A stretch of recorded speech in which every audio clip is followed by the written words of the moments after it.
Internet running rampant. Pat has not confirmed this at all in any way, shape, or form. That Aaron Rodgers is going to show up to the event as part of the McAfee show, as he is, and he's been for years, and announce, all right, I'm here, and I'm going to be with the Steelers. No confirmation of that in any way, shape, or form. No, but the streets are buzzing about it. But there is a quarterback showing up to Pittsburgh. The Pittsburgh Post-Gazette reported that the Steelers are going to bring in one Shedeur Sanders on Thursday for a top 30 visit. Now, they have the 21st pick in the draft this year. There seemingly is a possibility that Shedeur could actually just straight up be there at 21. There's also a possibility that Shedeur could be there at 5, 6, 7, 8, around there, that maybe the Steelers are saying, finally, you know what? It's about time we get a move on it and find our quarterback of now and later and act upon getting that quarterback. And unlike a team like the Giants, they could give up a future first to move up because the people running it are still going to be the people running it moving forward as long as they choose, they be Mike Tomlin, to continue to run it. Correct. He's not getting fired. No. He can go 0-17 this year. He ain't getting fired. Or at least he shouldn't. Well, they just showed us if they're not going to fire him after losing 5 straight and getting embarrassed against the division rival in the playoffs, he ain't going nowhere. So if you have confidence that your organization is going to have the same head coach for X amount of years moving forward, you can give up a future pick because that coach is the one that's going to have to coach his way out of not having a first-round pick. Should we read into this? Like, which Steelers possibility is more intriguing right now, Shedeur or Rodgers, over the next 24 hours? Why not Dorsey? So you're saying that... Okay, or both. So you're saying if you have to do the either or, do the Steelers trade up for Shedeur Sanders or do they sign Aaron Rodgers? Sure. And could it be announced tonight? Oh, man. There's a lot going on in Steelers world right now. I would probably lean toward them signing Aaron Rodgers. Really? Yeah. I think the move should be to trade up. Give up a future first-round pick in order to get Shedeur Sanders. Spend the day with him tomorrow. Love him up. Get every piece of information out of him. You know, whatever the ridiculous Dion concern is for some teams, which I am saying it's ridiculous because the man's still at Colorado, right? And he is the young man's father, thus he's allowed to support his son, right? That ain't going to affect Mike Tomlin. He's not going to be worried about that. They ain't taking his job. Mike Tomlin's not going to be told what to do. So the Shedeur stuff, the Dion stuff is not going to affect him. So you're saying, if you're the Steelers, love him up tomorrow. Get every piece of information out of him. Go at him if you have to on situational football, on athleticism, arm strength, all that kind of stuff. Leave there with a smile on your face and say, screw it. Why do we care about the 2026 draft while we're in 2025? Let's go get this young man. That's what you think the Steelers should do tomorrow. Yeah. I think that's the most viable plan to solidifying the quarterback position long-term for that franchise. Enough with half measures, enough with Band-Aids. They need to go all in and get Shedeur Sanders. I just don't think that's how they're going to do business. Based on the track record, based on what they've shown us over the last half-decade post-Ben Roethlisberger.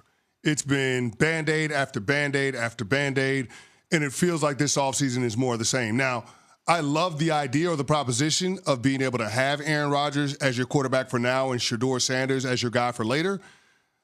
I just am investing into a player that could actually help them in 2025. So I think that's the fascinating piece about how this all plays out. But with each passing week, you have to put more credibility, more credence into the fact that the Pittsburgh Steelers could be pivoting to taking a quarterback in the first round rather than signing a veteran option.